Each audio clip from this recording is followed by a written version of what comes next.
Arrivé très tôt au tribunal, le commissaire Souchi a fui les objectifs et les micros, réservant ses déclarations à la barre du tribunal. La présidente fait diffuser les images de la charge policière qui a failli coûter la vie à Geneviève Leguet et demande aux prévenus de les commenter.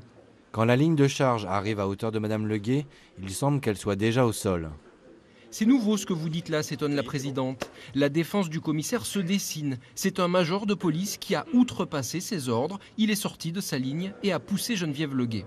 Ce procès qui est dirigé contre ce commissaire de police ne devrait pas être dirigé contre ce responsable hiérarchique, mais contre celui qui individuellement a poussé Madame Leguet.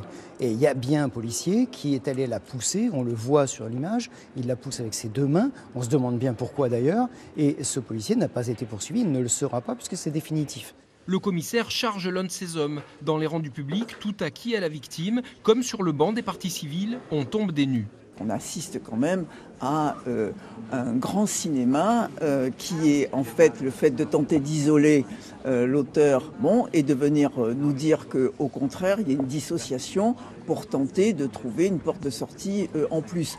Et avec des propos qui n'ont jamais été tenus, d'où la surprise quand même de la présidente qui, comme vous l'avez vu, connaît parfaitement le dossier. La présidente revient sur l'aspect proportionné et nécessaire d'ordonner une charge. Vous ne donnez pas l'exemple d'exaction ou de violence de la part des manifestants. Les mots qui reviennent, c'est que la situation est calme. Vous êtes remis en cause assez sévèrement aussi par le rapport de l'IGPN. Le commissaire rétorque que l'attitude des manifestants n'entre pas en ligne de compte, le seul critère étant l'existence d'un trouble à l'ordre public. Les débats devant le tribunal qui ont pris beaucoup de retard se poursuivent. Les réquisitions et la plaidoirie de la défense sont attendus ce vendredi.